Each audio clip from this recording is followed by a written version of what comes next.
Hey, what's up guys, it's Apollo Uchiha here, back with another part of What If Naruto Was in a Political Marriage. This is chapter 23, The Desert in the Desert, part 2. Before continuing this, if you haven't please leave a like and subscribe to my channel if you like the content of this channel, and if you haven't seen the video, the part 2 of What If Naruto Was Banished and Married an Empress, I have uploaded it. You can check it out through the playlist. And disclaimer guys, if I stutter or mispronounce any word, I apologize for that in advance. And without further ado, let's continue our story. Naruto's eyes shot open and darted around to eye his surrounding. All around him was a black as pitch. There was nothing in sight, yet he instinctively was able to get on his feet. He couldn't see anywhere around him but was still capable of seeing his arms and legs clearly. It was as if he was stuck in a black room. The enclosing that he was in had no doors or any other way to get out of it. There was no source of light, but the walls had black color, grounds and ceiling still had no reflection of light gleaming off of it. Where did the scream came from? Just as he finished that thought, a loud piercing wail shattered through his brain. It reverberated through the walls, ceilings and the floor. It was everywhere. He had to cover his ears and shut his eyes to stifle the sound, but it didn't work. The sound was worming its way into his skull. It was unending, signifier of the worst, most intensive pain possible. "Who's there?" Naruto shouted out, not expecting an answer. The shout that came through his lips carried no sound whatsoever. The sound stopped without any warning or preamble. Naruto was left with the room, clutching his head and ears to the next existing sound. "Who's there?" Naruto said loudly but not shouting. The black vicious substance sprouted up from the floor slowly. Naruto backed away from it. "Hello?" Naruto asked, not knowing what else to do. It began to take a form of a hunched over hermit-like figure. The pitch slowly dripped off of it, revealing a person. The person in front of him had nothing to signify who it was. It had baggy colored skin and black hair that dropped down to conceal most of its face. The only thing that showed through the current of hair was the mouth, the horrible, disgusting mouth overflowing with the pitch-like substance that surrounded him and covered the rest of the room. It began laughing, a cruel, destructive laugh. Air was being forced through the mouth and chest heaved with great effort. Spittle and pitch began to fly through the air at monstrous rate from the distorted, choking laughter forcing it out of the mouth. Naruto scrambled away from the brooding figure until he backed away, pressed against the wall that was closest to him. The figure didn't advance. Getting a better look at it, Naruto concluded that its spine must have been out of alignment to make it hunched over like that. Its ribcage was also depressed inwards on one side of its body. "Do you need help?" Naruto asked quietly. The being drew dangerously quiet. "I need help." The voice that belonged to the hunched creature was, although distorted, clearly feminine. "I need your help," she drawled down. "But you weren't there." "Who are you?" Naruto asked once more. The creature merely lifted her head up and cleared the hair away from her eyes. Both her pupils and sclera were as black as the vicious substance that surrounded them both, but her irises, they were bright, vibrant pink. "Kuritazuchi?" Naruto asked quietly. "What happened?" He shouted, asked. She began laughing again. The horrible, disjointed laughter assaulted his ears once more. "Stop!" he screamed, but the laughter never ceased. Other figures began to rise up off the ground, covered in pitch. One figure had nearly neon green hair. She had slight figure and darker tan skin, but there was a chunk of her body that was missing a skin. Half of her face was most of her chest had the underlying muscles showing through what she had been through, and she had a horrible texture and mixture of pus and a black substance that surrounded him. "Fool?" Naruto whispered. She only gave him a look of betrayal. Another had platinum blonde hair and was streaked with black. She had a tall, athletic build with pale porcelain skin. There were cuts and gashes that streaked all across her body. She was barely recognizable with all the gooey black material leaking out of her various cuts. But the worst one was the one that curved her off from her jaw all the way up to her temples. The skin had started to peel off of her face in that area. Jujito? Her gaze was almost apologetic, holding only pain and pity. The next one had auburn hair that reached all that way down her waist. She was practically puking the fluid in her great amounts. The vast majority of her torso was covered in. There was even a few bones sticking out of her chest. Other than that, she was covered in scrapes and burns that all leaked black blood. The worst, however, was her right thigh. In it was a structure of coral that had speared inwards into her leg until it burst out in several places. May? Her slutty, playful gaze was gone. In it was placed by a look of hatred. The last one had sandy blonde hair done up in 4 ponytails. Her entire body was covered in gashes that had horrible greenish red ties to them. They were licking pus in great amount. She looked diseased, with the color of her skin being the way that it was. Temari? She looked at him evenly. It was a look that had no emotion in whatsoever. It scared Naruto more than anything. He started hyperventilating. Why? Why didn't you help us? You aren't strong. We died because of you. I hate you. You're the worst. Sasuke will never come back. You're weak.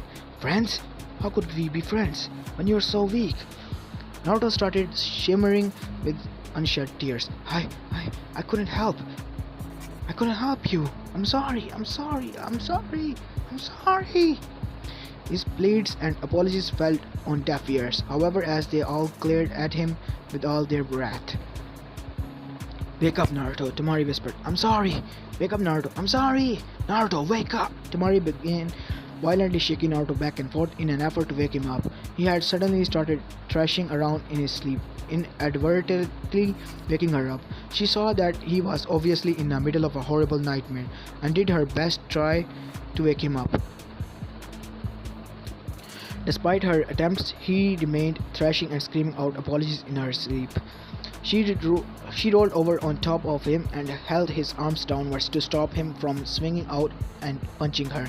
Once her knees were probably on Naruto's arms, she grabbed him by the chin and forced his head to her face directly. Naruto, she tried saying gently. His eyes shot open. He looked around confusedly for a second before trying to wiggle his way out of her grip. Her hands were still clasped around his face. She moved his head in her direction once again to get his attention. Shh, shh, shh, it's okay, she said as soothing as she could. His eyes began to well up once again, tears began to stream from his face and he started quietly sobbing. She rolled off him, giving him full autonomy.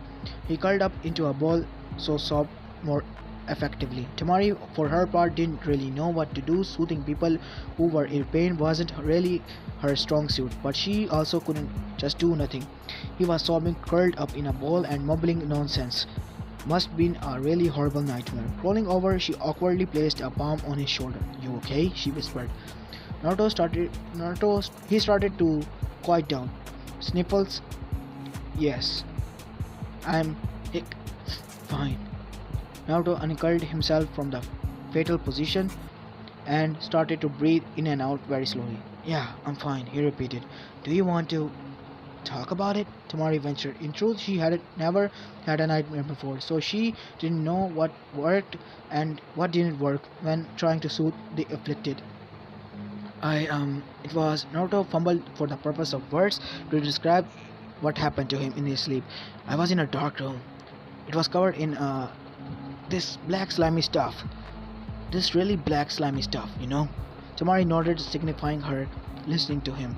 Then there was this scream. It was loud, really, really loud. It was too loud, Naruto stated simply. What then? He shuddered a bit and continued nonetheless. The black stuff on the ground turned into Kurotetsuchi. Well, I didn't know that she was Kurotetsuchi at the time, because she was hunched over and her hair covered her face and her chest was caved in. Then she started laughing. He held his hands up to his head and winced. You don't have to go on if you don't want to, Temari said as soothingly as she could. Perhaps making him go on over an extremely psychologically scaring event wasn't the best of things to do in this situation. No, it's fine. Naruto waved her hand off, she started laughing. Then I got scared, so I asked what her name was, because I didn't know who she was at the time. Then she lifted her hair from her eyes. They were so pink. They were too pink. I got a lot of scared. After that, everyone else got up from the ground. Who? Everyone. Just Fu, Yujito, Mei, and you. Naruto turned a sickly green at the recollection of all their various states of distress and wasn't able to elaborate on the detail fully. Me? Temari asked for clarification. Yeah, you were there too.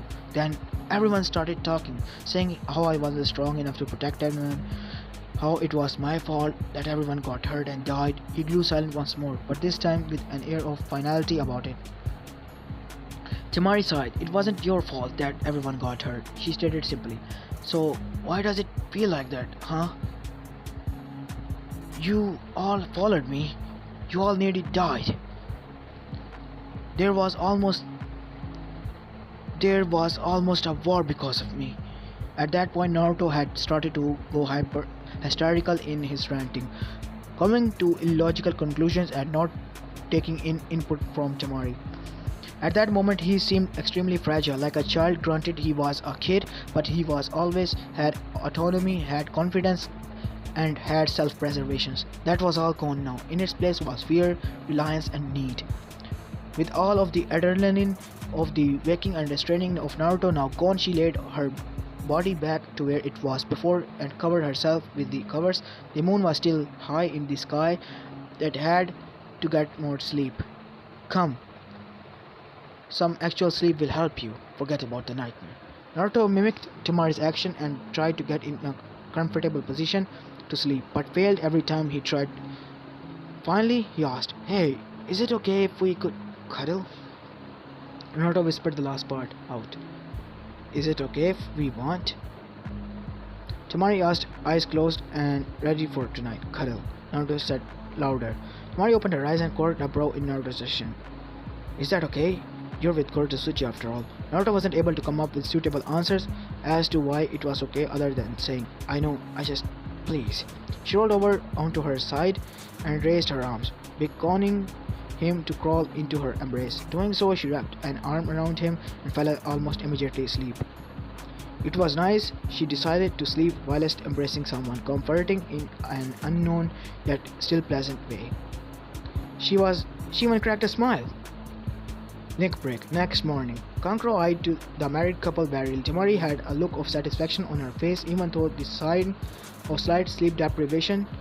Naruto's eyes had rings around them and that were almost as bad as Gaara's. Gaara was looking between the two with an emotionless but still heavy stare. So what was up with all the ruckus last night?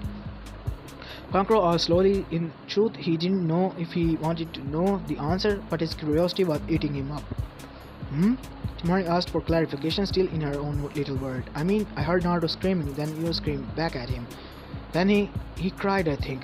I didn't want to check up on you guys because I was scared of what I might see." "What were you afraid to see?" Naruto questioned. Well, you see, Gaara decided to finish his brother's thought process. I thought that Temari was raping you." Temari choked on her food. Kankuro got nervous, sweat dropped on the side of his head, and Naruto grinned despite himself. "Kankuro!" Temari yelled. "Why are you yelling at me?" She hesitated for a second before reapproaching him and with a slightly calmer demeanor. "That's not funny," she said vindictively. Naruto had a bad nightmare. Kankuro and Gaara nodded in understanding. The silence was only broken by Naruto quite sniggering. "What's so funny?" Temari questioned. I don't know." Naruto started silently heaving with laughter. It's just the way he said it," Naruto said, gesturing to Gaara. Kankuro looked at Naruto strangely before he too started to chuckle a little bit. The brat's laughter was contagious, it seemed. Soon their combined laughter coerced Temari to join the group as well. Gaara merely looked at their frivolities with a blank expression of confusion. It was a funny sight. 3 members of the Sabuka family were laughing hard enough that their laughter made the other 2 laugh harder, creating a chain of exponentially increasing laughter. This funny sight was only compounded by the fact that Gaara was looking at them all with a nonsense expression that only told of confusion. Kara pinched the bridge of his nose, irritated. And all people call me weird. Link break. Later that day. I don't want to do this, Naruto whined. Yes you do, Temari said in response. The blonde Jinchuriki held up his hands with incredulity. I'm supposed to be out getting stronger, not looking at flowers. Temari gave him a tired look. What you need is to wind down. You just had a horrible nightmare. People who just experienced horrible, psychologically rendered horror episodes aren't supposed to stress themselves out. Since when is looking at flowers relaxing, and staring at flowers instead of getting stronger is what really stressing me? Naruto countered. Temari sighed in annoyance. You have cloned out working in the desert. In your stead. You are getting stronger. Not only that, but we are not just looking at flowers. Naruto sweat drops. That's how it sounded to me when you described it, he grumbled to himself. Temari decided that it's not to rise at the comment and just continue walking towards their destination. We're almost there, she announced at some point. Naruto looked around in confusion. They were still walking in the middle of the Sonogakure, a place that was devoid of flowers. Huh? Naruto grunted in confusion. She pointed ahead of them at a moderate to large-sized building with the trademark Sunagakure domed construction style. There were a lot of windows and holes cut into the sides and roofs as well. That's the Floral Museum of Suna, Temari said. You have a museum for flowers? Naruto asked. It's more than just a museum for flowers, Temari said, quick to correct him. That's what the Floral Museum of Suna, if it's not the Museum of Flowers, is. It is. You'll see, Temari replied. When they got to the doors to get into the museum, Temari robotically lifted up her card to the man situated at the reception desk. He only glanced up at her for a fraction of a second before going back to what he was doing. It was like they had gone through the routine many times before. She led him to the first room, which took up the majority of the building. If Naruto's perception of spatial diminishing was to be trusted, inside there was a good amount of people looking at the different flora and fauna that permeated the space. The amount of people attending there, although not large by any account, was still a great deal more than Naruto was expecting. Even if he was dragged here against his will, Naruto still looked around with no small sense of awe. When Temari said that they were going to look at flowers, this was not what he was expecting by any accounts. All around him were different flowers of all shapes and sizes. There were the more common ones like tulips and roses. All the while there were many other exotic ones like cactus flowers and many other plum flowers and many more. Wow, Naruto said breathlessly. Temari hummed smugly. Told you. I'll give you that it looks cool, but I'll still rather be training, Naruto said with his arms crossed over his chest. He started walking over to the nearest flower that caught his attention. It is so cool. Temari grunted him, walking beside him.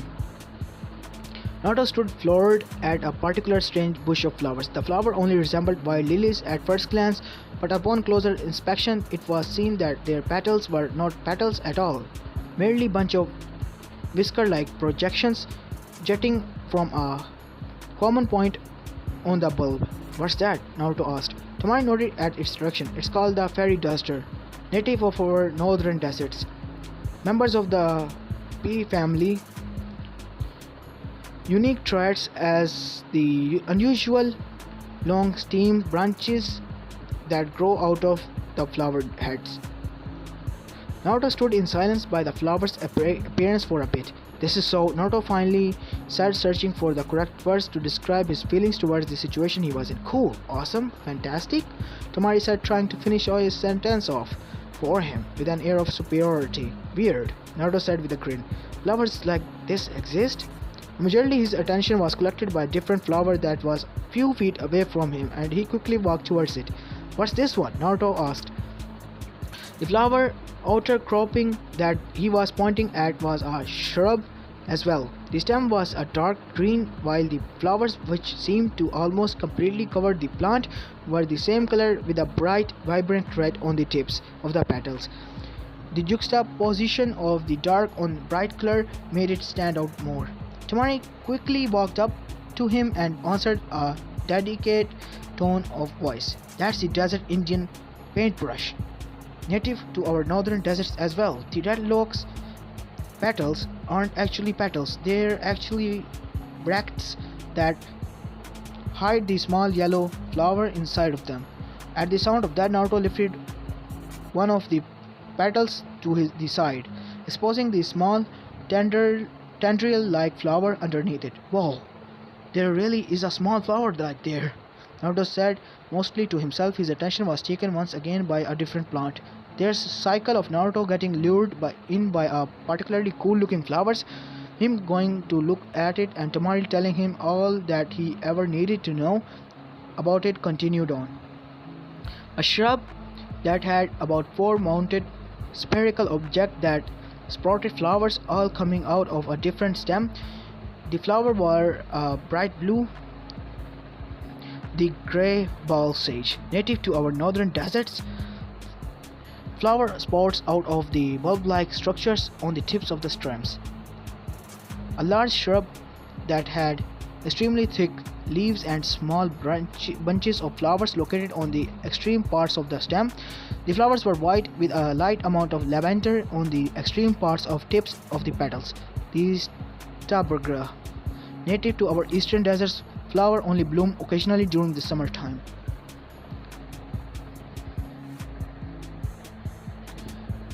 This game of flora and fauna trivia continued up until Naruto was exhausted himself of the different flowers that were all around him that he had any sort of interest in.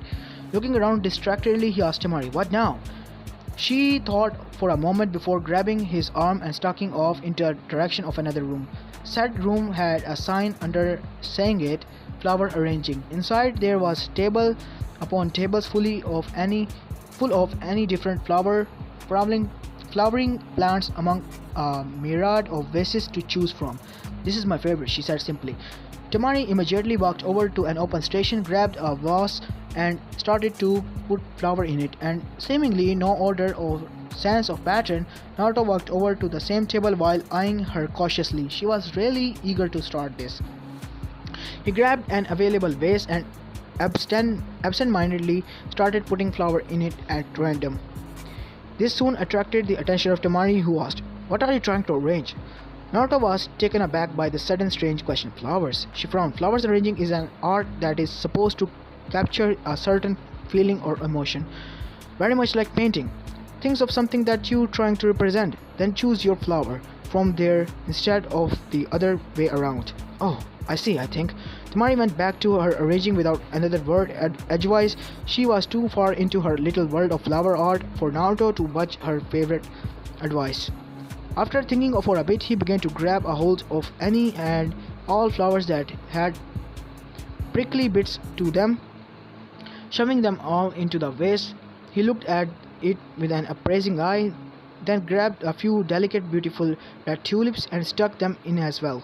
He rearranged it so the delicate flowers were poking out of the thorny flowers, giving great emphasis on the beauty of the delicate flowers, but still giving room to see the thorny flowers in full exposure. "Okay, done," Naruto stated. Tamari looked from her arrangement and looked at his with a little bit of curiosity. "What it means to symbolize?" she asked. It's feeling that I get whenever I'm with Kortsuchi," Naruto said unsurely. Tamari grinned mischievously. "Thorn flowers." Naruto puffed his cheeks out childishly. "Yes, I think that you're going to have to explain that to me." She's abrasive, mischievous, impersonal, sometimes mean and rude," Naruto said with straight face. Tamari crooked an eyebrow. "So I'm confused." "But," Naruto said, continuing on, "she's also really nice and fun to be around and playful, and her laugh is really nice," he said dreamily. Naruto gestured once more to the flowers arrangement. "So yeah, I'm not really sure if that's what flower arrangement is, but I like it," he said defensively.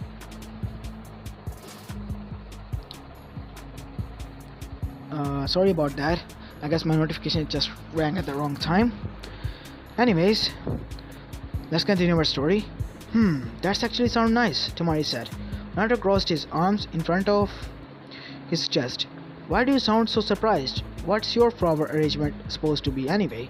"Her arrangement had been a base of ferns on the bottom with daisies sticking out intermittently.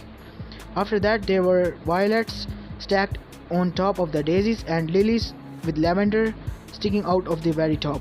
Oh, nothing, she said. Naruto decided to leave it at that and continued working on different flowers arrangements. It might sound weird, but Naruto found it legitimately fun to do. Once a few moments passed in a comfortable silence, Naruto tried to come up with an insane conversation for white noise. Why do you like flowers so much? Naruto asked. She shrugged and didn't say anything more. Nothing. How can you like flowers arrangement so much and not know why? Tamari shrugged once again and made an unintelligible grunt noise. I don't know. Why do you like orange so much? Because orange is awesome? And so are flowers, Tamari replied without looking away from her project. Naruto replied intellectually. I never really pegged you for a flower person. I never really pegged you for a flower person. Oh my god, my tongue is slipping so much. I'm so bad at this right now. I apologize to you guys. I just recorded that video. But Naruto was banished and in a marriage with the Empress, and I'm getting really tired. But I'm going to try to finish this part up. Yeah, once again I apologize for the stutter and mispronunciation. Let's continue. Tamari quirked an eyebrow. Why is that? I don't know, it's just so feminine. She narrowed her eyes to give him a cautious look. What's that supposed to mean? I mean, it's nothing that I don't think that you're not feminine. She hummed without releasing him from her gaze. I mean, you're not really feminine. The acidity of her gaze increased exponentially. But, I don't really like feminine girls. Naruto finally said it. Her gaze didn't slacken in the slightest. Naruto chose his next word carefully. You are a girl that I don't think would like flowers so much because I have believed you up until this point that flowers were inherently feminine. Now, however, I see that flowers appreciation is really cool, and is it either feminine or masculine? He said the entire statement about twice as low as he normally would, respond to things, trying to choose the words that made the most scene and sense and convey his message most accurately. Her caustic stare lowered in intensity. You have a really way with words, she said sarcastically. Naruto laughed and nervously scratched the back of his neck. Going back to the project, she decided to ask a question of her own. Why are you so obsessed with getting stronger? Naruto didn't even look up from his work to respond. So I can protect the people precious to me. Tamai looked like she was going to say something smarmy. So he decided to interject. What are you going to call me, stupid, for wanting to do that too? Nothing like that. Remember our little oath in the hospital? Getting stronger so we can protect each other? That was the deal. Naruto nodded cautiously. What about it? She adopted a slightly melancholy look. At some point in my life, I am going to die. It doesn't matter how strong you are or how strong I am. I am going to die at some point. Yeah, what are you getting at? Before that happens, I want to make good memories with my friends and loved ones. I want to serve my country well. I want to find love, but that might not be possible anymore because of the treaty. What does this have to do with me getting stronger? What I'm saying is that it is okay to want to get stronger to protect your loved ones, but make sure that you make time for them. If you only train day in and day out 24/7, you're only going to strangle yourself from the people that you want to protect. Then if you don't have anyone that you want to protect, what are you going to get stronger for? It was a rhetorical question, and she knew it. A question that forced Naruto to rethink his worldview once more in the quest of understanding. So you're telling me to not get strong. I'm just telling you that getting stronger maybe shouldn't be your number one concern. Although their conversation, Tamari hadn't looked up from her work on the flower arrangement. Naruto noted that the look on her face was very different than the one that she usually wore around him and the villagers. Usually it was a mask of indifference and irritation, a face mask that was used to repel anyone from coming up to her and annoy her. But the mask seemed to slip in the presence of flowers. She was gazing at the flowers with a carefree expression, a slight smile tugging at her lips and threatening to grow into a full-bloom smile. She was happy. Maybe she was happy because she found it out that she had someone else to talk to aside from her brothers and her sensei. Maybe she was happy because she was arranging flowers and was in her favorite medium. Maybe she was happy because she expounded her worldview and philosophical disposition. A person quietly listened and took to heart what she said. That didn't matter, she was happy right now. Anybody would be able to see it. Even a usually socially dense person like Uzumaki Naruto. She was happy and that makes him happy. Naruto's stomach growled and caused Tamari to look up from her work. Hungry? She asked. A smile dusting of red graced his cheeks. She checked her watch to find out that it was late afternoon already. Tamari really filled when learning about Flora, it seemed. Wants to get Who wants to get some dinner? She asked. Well, me. I'm not that hungry. If you want to stay here, that's fine. Another stomach growl pierced the silence that was imposed by Tamari's lacking of answer. Only this time it didn't belong to Naruto. So, what are you going to eat? Tamari asked, abandoning the flora on the table for the exit of the room with Naruto walking right beside her. There's any ramen in Suna? Link break. Somewhere at an undisclosed location, there was a circular table in the middle of a well-lit room. It was surrounded by 5 men sitting in a circular pattern with 3 various escorts and social advisors around their forms, most choosing to stand. It was a clandestine meeting of the daimyos of 5 great elemental nations. There was a lot of social maneuvering to try and get that particular meeting set up and in place a month later, and they were able to make it to a neutral country somewhere in the middle of the continent. The cogs of bureaucracy moved very slowly. All 5 of the village decided to come together and declare peace with each other had come as huge shock to all the daimyos in power. However, they were powerless to stop it when it had been imposed on them. To back out of combined treaty would be like signing a death warrant. So they met to discuss the finer points and details that the treaty and its effects on the relationship between the nations themselves along with the various villages tied to them. Needless to say, there was a lot of deliberations, petty backstabbing and bullshit political maneuvering at work here. Wouldn't be a meeting between politicians without some. The daimyo from the lightning got rather abrasive as a remark made by the daimyo of the land of wind. And I'm telling you, if you don't give sovereignty over the land of meat, then I'm going to cut all trade of soy-based products. Not all of the land of wind was covered in wind. However, most of the population center were the middle of the desert located around oases. Even with the water there to get them arable lands, they got most of their food from exports, the main one being soy from the land of lightning. If you dare to try cut soy out of our trade deal, then I'll have no choice but to cut my supplies of precious metals. Even if the shinobi of the land of lightning didn't really see the need of partake in garish clothing and jewelry, a lot of civilian population couldn't get enough of it. A cut of precious metal could seriously undercut the economy in the lightning. If you get rid of the precious metal in our deal, then I'll cut off the oil supply. Try it.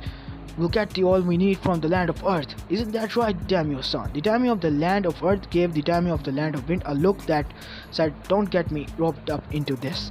The bickering continued in fashion until at one point the daimyo of the land of fire stood up to make an announcement. Everyone grew quiet and waited for his belated speech. The daimyo had barely spoken all throughout the meeting, so everyone assumed that he had something of grave importance to say. We should. The daimyo paused either because he forgot what he was going to say next for a dramatic effect, but the other daimyo was guessing on the former. Was a ball. Everyone blinked in confusion. A ball? The daimyo of the land of earth finally got out. What for? This meeting was to find out a way to get along with each other. Was it not? That's not happening so much, so I think that we should host a ball. Why are you making non-squatters? The daimyo of the land of water asked. The Daimyo of the Land of Fire bent over slightly so he could hear from any advisor about what an non-squatter was. Standing straight once again, he addressed them all again. I say that we host a ball so that we can all get to know each other better in a fun, more sociable environment. Daimyo of the Land of Fire wasn't a very good leader of men. Mostly of the work went to the advisors that surrounded him, but what he did know how to do well was fanciful, over-the-top, garish, splendor-filled parties. It's not a bad idea, the daimyo of the Land of Earth acquiesced. Nothing is getting done here. Might as well do it during a party. Would it be a ball for just the bureaucrats? The daimyo of the lightning asked. I think we should invite the six ninja to the ball as well. If this treaty is all based on them, I want to see them interact for myself. The daimyo of sand said. What about me? The ninjas in my country are going through a civil war right now. I can't show favoritism. That's how daimyo dies. The daimyo of the Land of Water said.